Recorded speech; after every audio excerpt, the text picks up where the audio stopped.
Thanks for joining us today. I'm Cody Holyoke. The people of Jackson County have spoken, making history in the first ever recall of a county executive. They also made a statement. Frank White lost his job in a landslide, with 85% of voters sending him packing.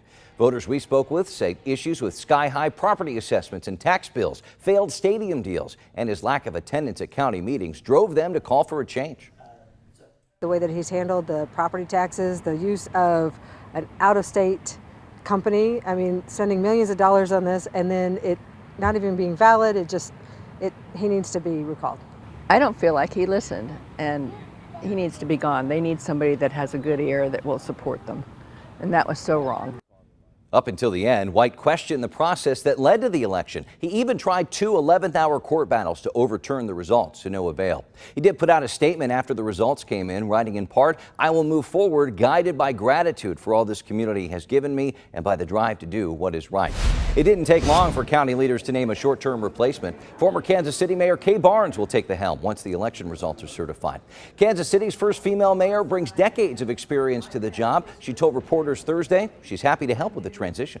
I'm sure what I'll be involved with will be the day-to-day requirements of a county executive, and I look to all of the leadership around me to help me in that process. I anticipate it will be relatively minimal role, but certainly whatever is essential over the next several days or few weeks, I'll be glad to respond to. Leaders say the plan is for Barnes to only serve as county exec for up to 30 days until the legislature picks someone to finish out the rest of Frank White's term.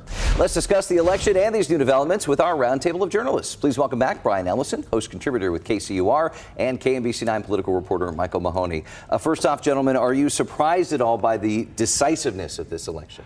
I think most observers are pretty surprised at the sheer numbers. I don't know that many expected Frank White to survive the recall election, but 85% yes vote is a pretty severe judgment on a person who's been in office and has been popular for much of his term until the last few years. Yeah, I think a lot of people do not remember when he first stood for election on his own back in 2018.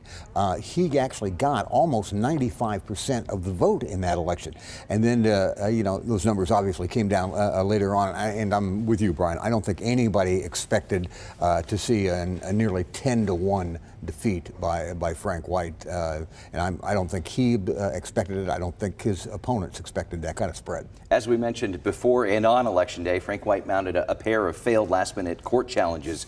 Have voters heard the last from him on this? You know, I think so, judging by the size of this defeat. It would seem like to me it'd be very difficult to try and go to court and argue to reverse this with this kind of mandate.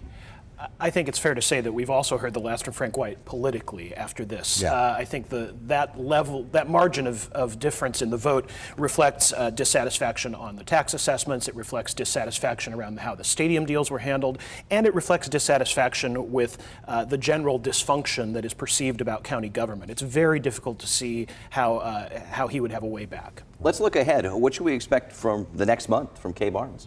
Well, I think this is a very interesting choice. Kay Barnes represents steadiness, experience in government. She has not been involved with most of the political machinations that have plagued Jackson County over the last few years. It is, of course, only a 30-day appointment at the max. So in reality, I think Kay Barnes' tenure will be one of caretaking more than of decisive leadership. Yeah, I agree. Not a lot of people, I think, know that Kay Barnes was actually a member of the Jackson County Legislature back in the 70s for one term in the 1970s, and represented part of the central part of Kansas City. And I agree with Brian. At 30 days, she is basically place-holding that office while the legislature goes through the process of deciding who they want to be the next permanent county executive.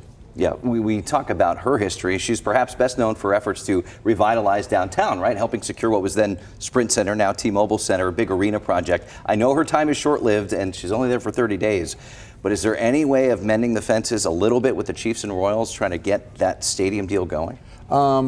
Yeah, I think the removal of White as a factor in this may spur some activity. I don't think it will be coming out of the county executive's office. I think it'll be out of the legislature.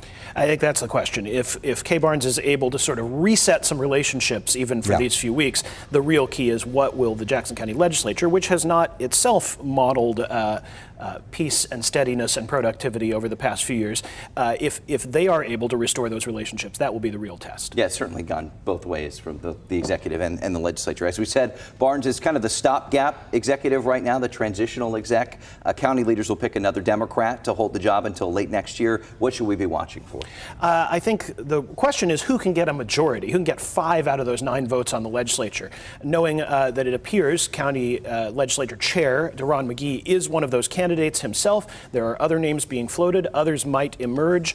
At present, it's not clear that anyone has a majority. So I think we're in for a bit of a conflicted month ahead. Yeah, beyond McGee, it looks like former county legislator Dan Tarwater is in that mix. Phil Lavoda, who's been active in Democratic politics, is another name that gets mentioned. And I've also heard county legislator Charlie Franklin's name a couple of times. So they're out there, and there may be some others emerge over the next month. All right, we'll be watching. Michael Mahoney, Brian Ellison, thank you so much. Count on KMBC 9 News and Heart of the Matter to watch the impact of this vote, what this means for county business and your family. It's all on air and online at KMBC.com.